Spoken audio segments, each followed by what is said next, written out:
ऐसा मानता हो कि आत्मा पर का करता है। देखो क्या मानते हो कि शरीर के काम मैं कर सकता हूँ, पुण्य पाप का करता हो, पुण्य से धर्म मनाता हो। वह जीव यदि लोक व्यवहार में सत्य बोलता हो तो भी उसके सत्य धर्म नहीं होता। तो क्या कहते हैं, क्या कहा, क्या लाइन दे दी कि अगर पुण्य से धर्म मानता है, पुण्य करते करते धर्म हो जाएगा। हम भगवान की भक्ति सुबह से करते हैं, 4 घंटे पूजा करते हैं, उससे हमें धर्म हो जाएगा। अगर ऐसी मान्यता है तो वो सत्य वक्ता नहीं हो सकता है। या तो सम्यक दर्शन के बाद मुनि दशा की मुख्य रूप से बात है, उत्तम सम्यक ज्ञान के धारक मुनिवरों को प्रथम तो मौन रहना ही श्रेष्ठ है। क्या कहते हैं? और चैतन्य स्वरूप में वीतरागी स्थिरता प्रकट करके वाणी की ओर का विकल्प ही नहीं होने देना चाहिए। क्या कह रहे? ऐसा आत्मा में स्थिर हो जाओ कि बोलने की जरूरत ही नहीं पड़े। देखो तीर्थंकर परमात्मा दीक्षा लेते हैं, बोलते ही नहीं। मुनि पड़ा धारण किया, उसके बाद में बोलते ही नहीं है। केवल ज्ञान होने पर दिव्य ध्वनि छूटती है, वो नहीं बोलते। क्या कहा? ख्याल में आया बात? ख्याल में आई? उन्होंने मौन व्रत अंगीकार कर दिया। अब व्रत कैसे तोड़ेंगे? भगवान बनेंगे तो व्रत छूटता है क्या? पर उनकी दिव्य ध्वनि सर्वांग से निकलती है और भव्य जीवों को कल्याण का कारण बनती है। परंतु उन्होंने तो दीक्षा लेते ही मौन व्रत अंगीकार कर लिया।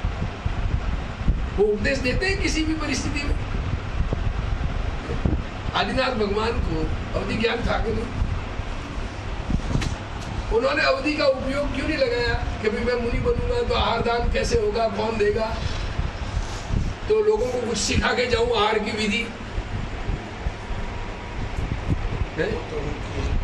अगर ये उनके दिमाग में आता अवधि ज्ञान से दे और सिखा के जाऊं तो वो बात झूठी हो जाती।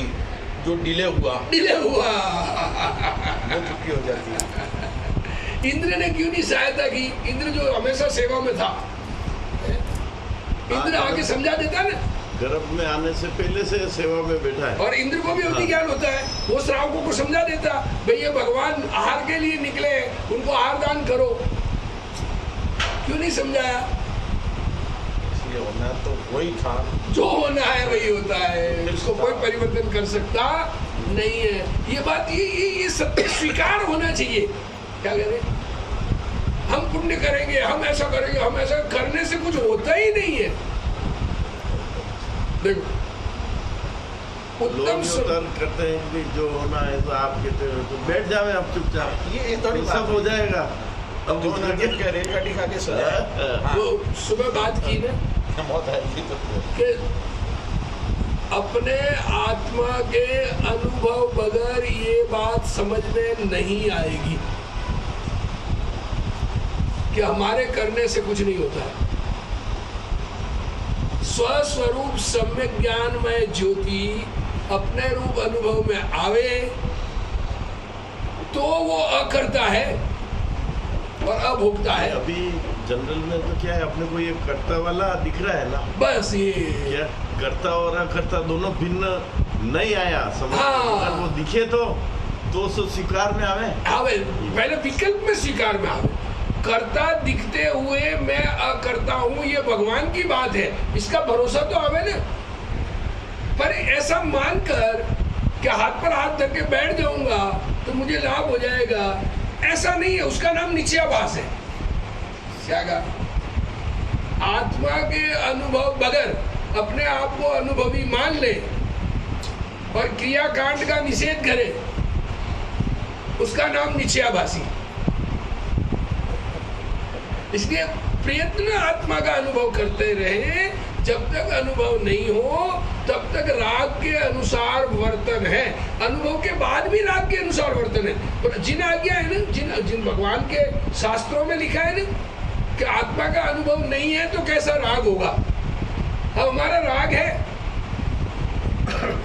ये स्वीकार आना चाहिए ना कि हमें आत्मा का अनुभव नहीं है। जो अनुभवहीन के अनुसार अगर हमको राग है, बिना अनुभवी के जैसा राग है, तो समझ लेना कि हमें अभी अनुभव नहीं हुआ, हमें अपने आत्मा के अनुभव का प्रयत्न करना। दुनिया में बहुत है ये कहते हैं कि मुझे अनुभव है आत्मा का, ऐसे बहुत है। अनुभव हो गया तो तुम्हारा हलन चलन कैसा होना चाहिए? चेंज हो जाएगा। तुम्हें सच्चे देव शास्त्र गुरु की श्रद्धा होगी। तुम तो कुदेव को मान रहे हो और तुम कह रहे हो अनुभवी हो।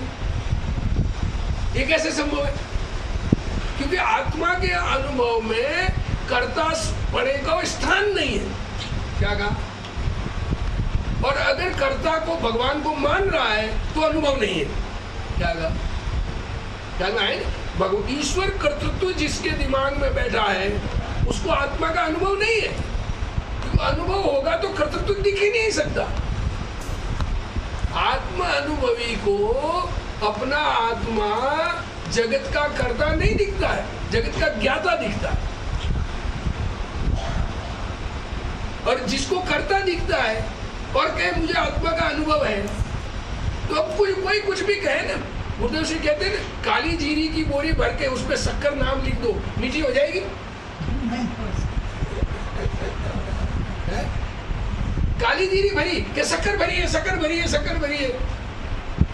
संसारी काम में तो बहुत होशियार है जी। संसारी काम में तो बहुत होशियार है और इसमें टकर है। इसीलिए संसारी का दृष्टांत दिया ना कि तुम काली जीरी की बोरी पर शक्कर लिख के, अब तुम्हें आत्मा का अनुभव नहीं है और अनुभवी मान लो, तो तुम्हें अनुभव का आनंद कहां से आएगा?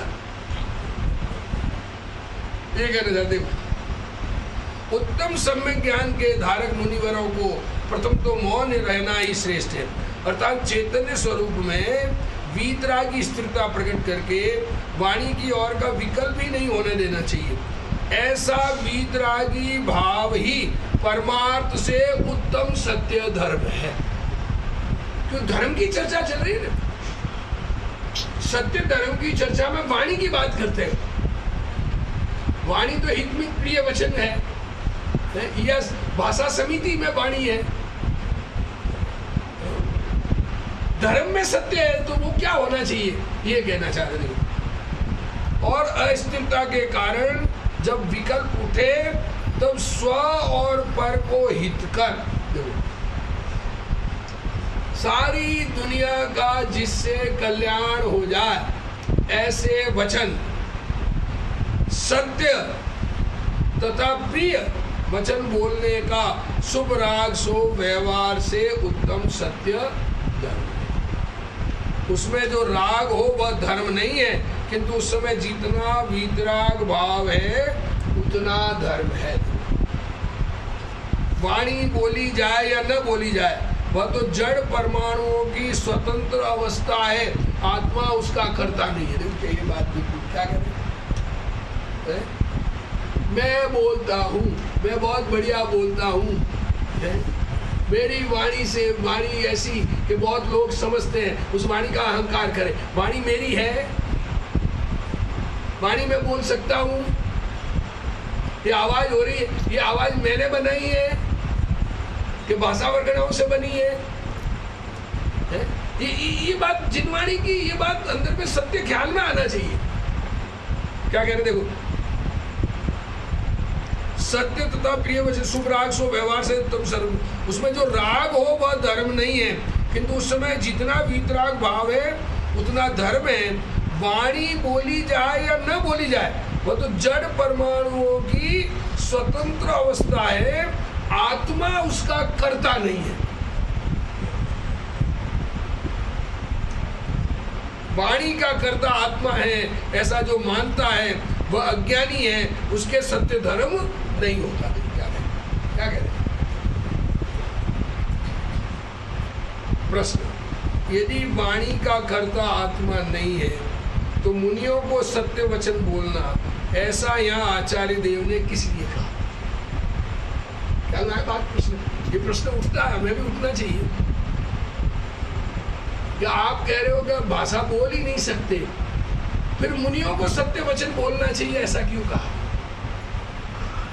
तो कह देखो, सम्यक ज्ञान पूर्वक सत्य बोलने का भाव हो, उस समय यदि वाणी निकले तो वह सत्य ही होती है। ये सत्य बोलना चाहिए कहकर क्या कहना चाह रहे हैं? कि अपने स्वरूप में एकाग्रता करके सत्य धर्म धारण करना चाहिए, ये कहना चाहिए। ऐसा मेल बतलाने के लिए निमित्त से कहा जाता है कि मुनियों को सत्य बोलना। अब दिगंबर दशा मुनि को धारण करना, मुनि बनते हैं, तो दिगंबर दशा ये कपड़े की क्रिया आत्मा कर सकता है। पहले अंदर से कपड़े छूटते हैं, फिर बाहर। हाँ, आत्म स्वरूप को अपना मानते हैं तो वस्त्र के त्याग का भाव आता है। क्या कहते, वस्त्र त्याग का भाव देखो, मुनि बनने का विकल्प चौथे पांचवें गुणस्थान वाले को आता है। वस्त्र त्याग चौथे पांचवें गुणस्थान में होता है, पहले में भी होता है, उसकी बात नहीं कर रहे हो। जो वास्तविक मुनि बनना चाहता है आत्म अनुभव सहित, उसके चौथे और पांचवें गुणस्थान वाले को मुनि बनने का विकल्प आता है। वस्त्र त्याग करते हैं, आचार्य दीक्षा देते हैं, पीछी धारण करते हैं, फिर कहते हैं तुम्हें दीक्षा दी, तो अपने स्वरूप में एकाग्रता करते हैं, तब सातवां गुणस्थान। ये नियम, ऐसा नहीं पहले सातवां गुणस्थान हो फिर दीक्षा लेवे, ऐसा नहीं है। कपड़े सहित वाले को सातवां गुणस्थान प्रकट हो सकता ही नहीं है। फिर सातवें से गिरते हैं तब छठा आता है। क्या कहा? छठा गुणस्थान तो गिरने का है, जैसे तीसरा और दूसरा गुणस्थान गिरने का है, पहले से सीधा चौथे में जाता है। और कोई अज्ञानी ने मुनि दीक्षा ले ली, वस्त्र त्याग किया है, तो पहले से सीधा सातवें में भी जा सकता है। आत्मा का अनुभव करके उसमें, क्योंकि विकल्प नहीं है ना, उसको वस्त्र का विकल्प है नहीं, और सच्ची दृष्टि हुई तो स्वरूप में एकाग्रता बढ़ सकती है। बिना वस्त्र त्याग के अंदर का देखो, पहले द्रव्य लिंग आता है, फिर भावलिंग होता है, इसका निषेध नहीं कर रहे,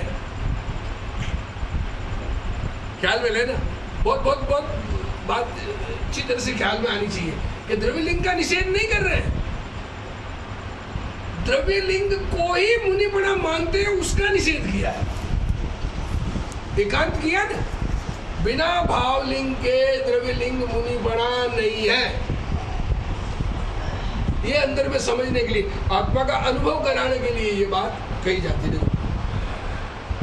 क्या अगर सम्यक ज्ञान पूर्वक सत्य बोलने का भाव हो, उस समय यदि वाणी निकले तो वह सत्य ही होती है। ऐसा मेल बतलाने के लिए निमित्त से कहा जाता है कि मुनियों को सत्य बोलना। उसमें ऐसा आशय है कि मुनियों को आत्मस्वरूप में स्थिर रहकर वाणी की ओर का विकल्प ही न होने देना।